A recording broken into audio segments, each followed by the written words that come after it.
This is from 1940, when England was still recovering from the devastation of the Second World War. But another unknown danger was looming over the people. People were disappearing one after the other, without leaving any trace. Neither was there any proof of them being alive, nor their dead bodies were found.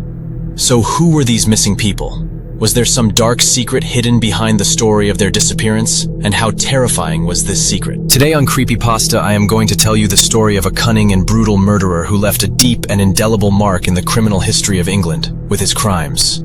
This is the story of a man who thought that he could deceive the law by saying that if there is no body, then there is no crime. This is the path of John George Haigh, whom the world knows as the acid bath murder. John George Haigh was born on 24th July 1909 in Stamford, Lincolnshire, England.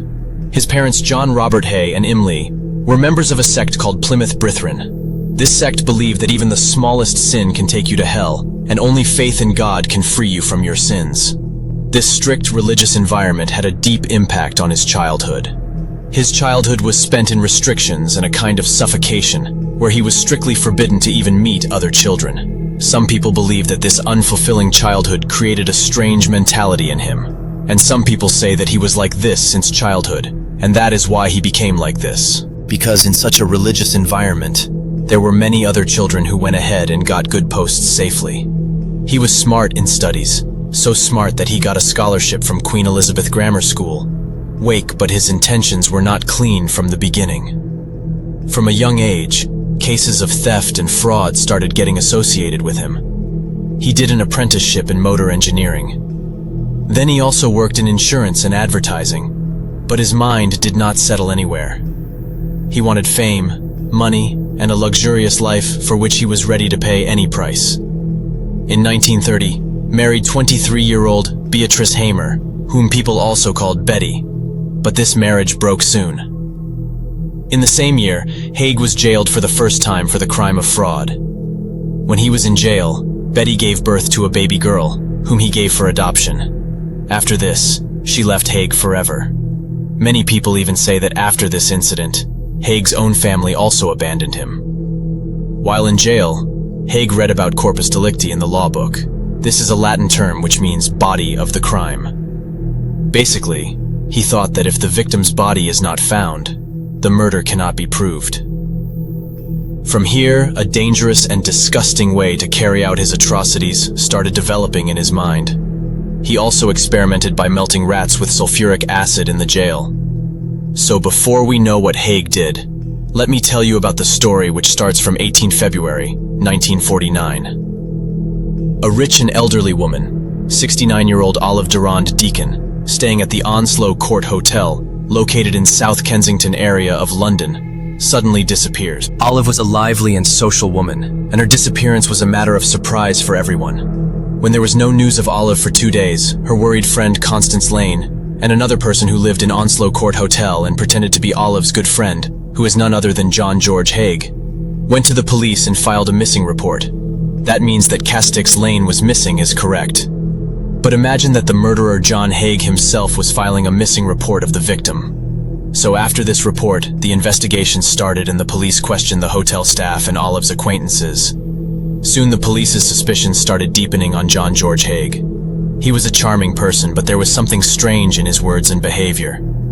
After a little more investigation, the detectives came to know about Haigh's past. Like earlier, he used to cheat and commit fraud and steal. There were many such long records.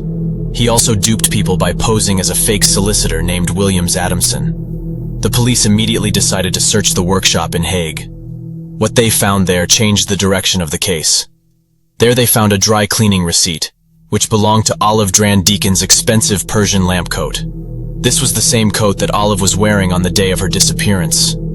Apart from this, proper property papers of 2 families named Henderson and Maxon were also recovered from the workshop. Now who were these people, and what were their papers doing with them? The questions were getting deeper. When the place around the workshop was searched more closely, the investigators noticed a pile of stones and debris lying behind the workshop. When forensic investigation of the soil and stones there was done, the truth that came out sent shivers down everyone's spine. 28 pounds, or about 13 kilograms of human fat was found in it. A part of a human pad was found. The biggest evidence was a set of false teeth, which we also call dentures. When the dentist examined those teeth, it became clear that these teeth belonged to none other than Olive Durand Deason. Now it was clear that something very bad had happened to Olive, and whatever bad had happened, Haigh was definitely involved in it. Haigh's own interpretation of corpus delicti had proved wrong for him. That means the body was not found here, but the crime was proven. From here begins the trial of John George Haigh. Initially, Haigh made a lot of drama, but when the evidence started coming against him, he confessed his crimes, and when he opened his mouth, he revealed not only Olive Durand Deason, but also many other murders.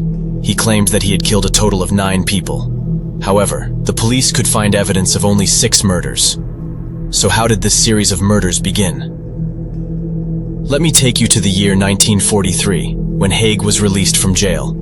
After his release, he started working as an accountant in an engineering firm. Soon, he met his old employee William Maxvon, who was a rich owner of amusement arcades. Maxvon introduced Haigh to his parents Donald and Amy Maxvon. Haigh started collecting rent for their London properties. Seeing the luxurious life of the Maxvon family, Haigh became jealous. He also wanted all that wealth, that riches, but he knew that he might never get it through the straight path. On September 6, 1944, Haigh called William Maxvon to meet him in a basement in Gloucester Road.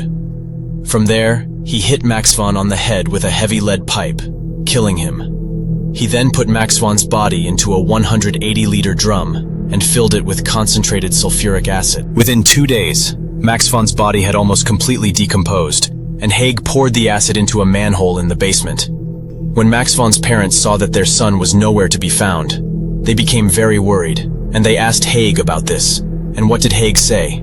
He lied to them that Maxvon had fled to Scotland to avoid military service. Donald Dorr and Amy Maxvon believed him, and Haigh started living with them in their house and kept collecting the rent of their properties. But when World War II came to an end, Maxvon's parents started getting suspicious as to why their son had not returned till now. Before their suspicion deepened, on July 2, 1945, Haigh called them, also in the basement of the same Gloucester Road, saying that Maxvon had returned to surprise them. As soon as these two reached there, Haigh killed them by hitting them on the head, and did the same with their dead bodies. Now all the properties and bank accounts of the Maxvon family were in Haigh's possession. He sold their property for about €8,000 and started living a luxurious life in Onslow Hotel in Kensington. But it is said that the money earned this way does not last long, and the same happened with Haigh because he was also a gambler.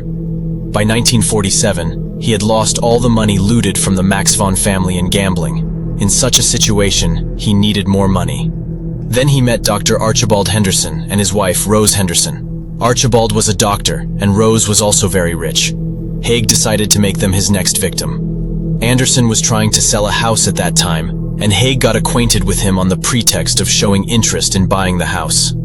Soon he became his close friend, and at a housewarming party, Haigh secretly stole Archibald's .38 caliber revolver. After this, Haigh rented a small workshop in 2 Leopold Road, Crawley, West Sussex, and shifted his acid and drum there. On 12 February 1948, Haigh brought Dr. Henderson to his workshop on the pretext of showing him one of his inventions.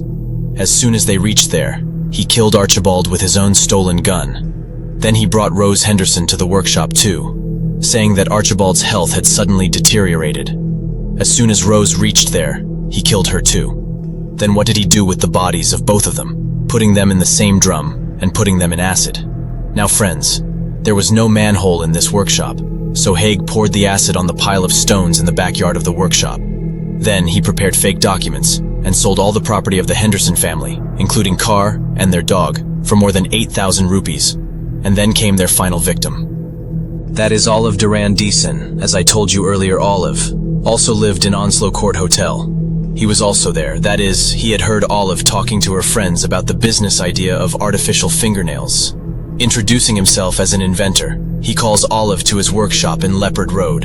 He was basically saying that he wants to invest in their idea. As soon as they reach the workshop, Haigh shoots Olive in the neck and takes away her precious Persian lamp coat and all the jewelry. And what he did with the dead body, you all know. He kept the coat with him because it was expensive and sold the jewelry. After killing Olive, he was so careless that he went out of the workshop and ate bread omelet and came back.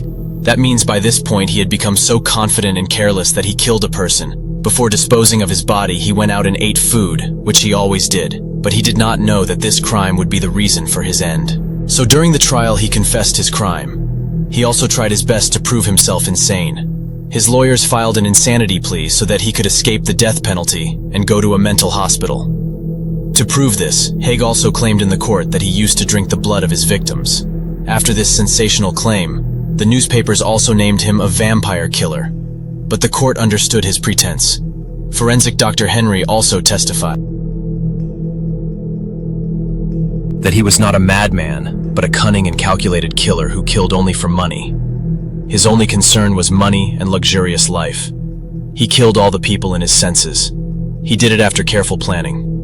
After only 15 minutes of deliberation, the jury found Haigh guilty of murder and sentenced him to death.